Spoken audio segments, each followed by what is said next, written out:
Então, boa tarde a todos. Estamos aqui iniciando a palestra do professor Barreto. Tá? Agradeço a presença de cada um de vocês. E, na verdade, é o seguinte, né? O professor Barreto foi nos apresentado pela nossa ex-discente, né, Daiane, conversou com a equipe, né? A equipe teve o prazer de aceitar aceitar a sua palestra, e hoje a gente está realizando. Então eu vou deixar essas honras da apresentação do professor Barreto, né, para a nossa colega, né, Daiane, e aí logo em seguida ela inicia essa palestra. Daiane, com você. Olá, boa tarde, pessoal. Então, o professor Barreto, vou ler aqui um resuminho. O professor Antônio Carlos Barreto Zonzini, professor Antônio Carlos Zonzini Barreto é licenciado em Matemática pelo Instituto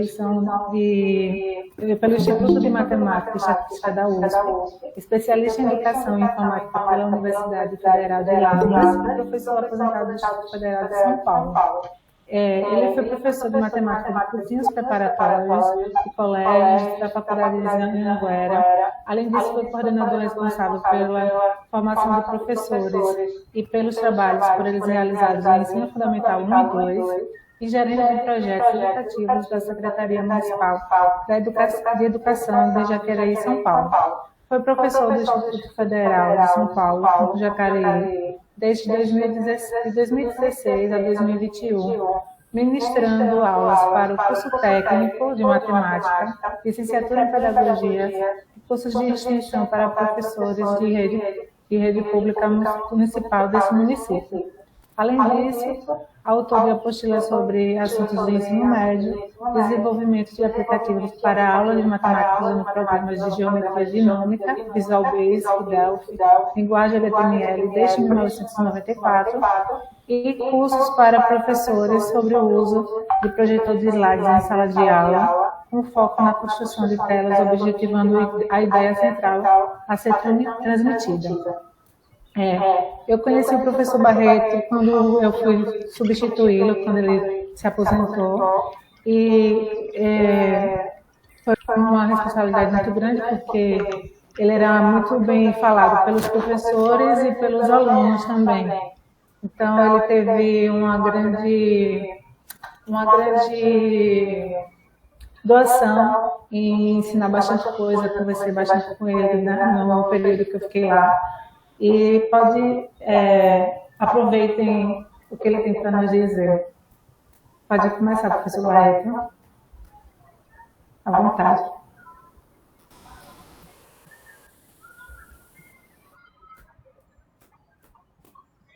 Desculpe, me atrapalhei um pouco com os meus aplicativos.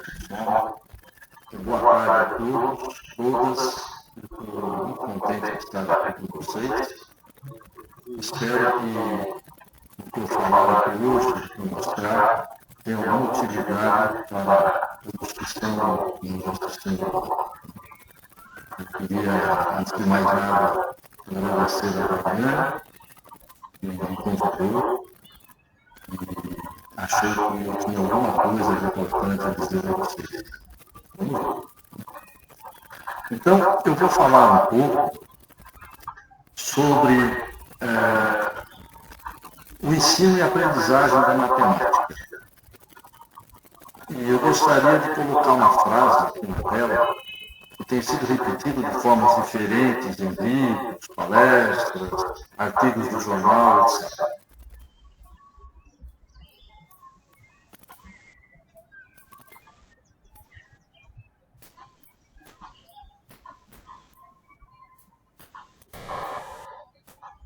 Já deu tempo de todos lerem, né? Eu não gosto de ler junto, não. Eu gosto que as pessoas leiam para poder refletir um pouco sobre o que ela diz. E se eu estivesse aí, o comportamento seria outro, né? Eu estaria vendo vocês, a gente poderia tocar, conversar um pouco. Eu não estou, então eu fico sem saber o que é que essa frase pode ter dito para vocês, né? Se a gente concorda com ela, se a gente não concorda, se concorda um pouco, discorda um pouco. Eu vou deixá-la quieta aqui, depois a gente retorna a ela. Eu queria começar, na verdade, fazendo uma pergunta a todos, né? O que é número? Vou dar uns 10 segundos para a pergunta cair na cabeça de vocês. Repito, se eu estivesse aí, eu estaria vendo as pessoas estão pensando, então alguém poderia arriscar uma resposta, a gente poderia já começar uma discussão, mas eu não estou.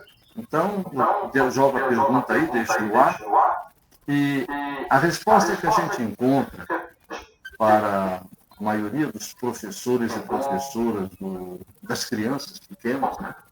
Pré-escola, escola infantil, Fundamental 1, mesmo Fundamental 2, etc., é essa.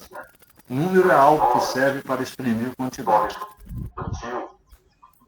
O que é esse algo? Bom, se a gente tentar dar uma definição matemática, os matemáticos aqui presentes sabem que vai ser algo bastante complexo. Então vamos explorar da maneira como isso chegou a nós. Nós todos, né, passamos por essa situação, pequenininho, ter ouvido a palavra número, e vamos andando. Talvez nunca a gente tenha perguntado para alguém, mas o que é número? Bom, a primeira coisa que eu teria a falar é sobre o senso numérico, que todo ser humano tem. O que é o senso numérico? O senso numérico é uma característica que o nosso cérebro parece que tem, tudo indica que tem, a neurociência indica que tem, de distinguir um de dois. Isto é, se eu tenho um objeto, eu distingo da situação de ter dois objetos. De distinguir qualquer uma dessas situações, de ter um e ter dois, da situação em que eu tenho três objetos. Essa característica do meu cérebro conseguir distinguir entre um objeto, dois objetos e três objetos não é privativa dos Homo sapiens, porque vários animais, aves, mamíferos, peixes, apresentam. E as crianças pequenininhas também apresentam essa característica de conseguir distinguir a diferença entre um, dois e três. Crianças muito pequenas conseguem fazer isso.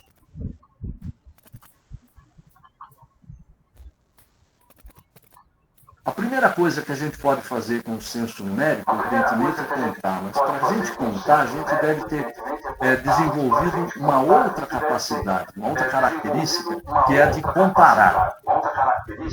Comparar o quê? Comparar dois objetos e saber se um é maior ou menor que o outro. Para isso, essa questão, aliás, de distinguir maior e menor, não depende do objeto. A diferença entre as quantidades, o fato do objeto ser maior ou menor que o outro, é observável. Não depende das particulares quantidades observáveis. Por exemplo, eu tenho um bolo que tem 100 gramas, ou 120 gramas, ou 200 gramas, e um outro maior que tem 800 gramas, 100 gramas, etc. Está aqui, ó. Desculpe, eu figurei errado. Está aqui, dois bolos. Eu olho e vejo que um é menor que o outro é maior do que o outro. Eu reconheço ele a olho nu. Eu formo o conceito de maior e menor. Isso aconteceu conosco pequenininho. Ou seja, esse rótulo, essa palavra que em português é maior e essa outra que em português é menor, foi formado na nossa cabeça ao longo da nossa vida. Ninguém disse para a gente, ó, menor é isso, maior é aquilo. Quando nós passamos por uma aula sobre maior e menor. Isso é o conceito de maior e menor, a gente adquiriu no nosso cotidiano. Será que ele é o mesmo para todas as pessoas? Ou tem pessoas que não entenderam bem isso? Não sei.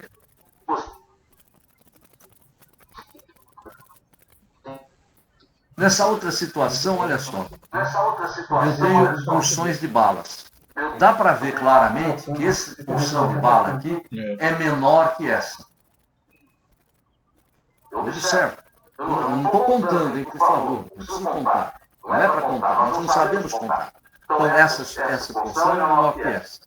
Já nessa outra situação, é difícil de eu saber quem é a porção maior e quem é a porção menor, ou se elas são iguais. né? Elas são bastante próximas. As balas aqui estão mais separadas, aqui estão mais juntas. Se eu não contar, vai ser difícil dizer quem é maior, quem é menor. Da mesma forma, eu desenvolvo a noção de mais e menos. Eu posso dizer que um desses grupos é maior ou menor que esse, usando a relação bionívoca, aquela que me leva a uma função digestora, que a gente estudou no ensino médio, a gente já ouviu falar nisso. É uma relação 1 a 1. Isto é, se eu comparo uma bala daqui com uma bala de lá, uma bala daqui com uma bala de lá, isso aqui está difícil de fazer, mas eu posso fazer assim, ó. Eu tenho aqui as duas porções de balas, eu pego uma bala desse grupo com uma bala desse. Uma bala desse grupo com uma bala desse. Eu vou emparelhando as balas uma a uma. Note, eu não estou contando, eu não sei contar, mas eu sei comparar. E se eu fizer isso, eu não vou fazer para o meu trabalho até o fim, eu chego a essa conclusão. Que o grupo da esquerda está representado aqui e o da direita está representado aqui. Quando eu emparelho os dois grupos 1 a 1, uma bala 1 a 1, sobra uma aqui. Não existe no primeiro grupo uma bala correspondente a essa. E a isso eu dou a ideia de que esse grupo é menor que esse grupo. Ou que esse grupo de balas tem menos balas que esse grupo aqui. Então eu formei o conceito de maior ou menor. Deixa eu achar aqui onde estava. Através de uma relação 1 a 1. Que a gente desenvolve quando a gente é pequeno.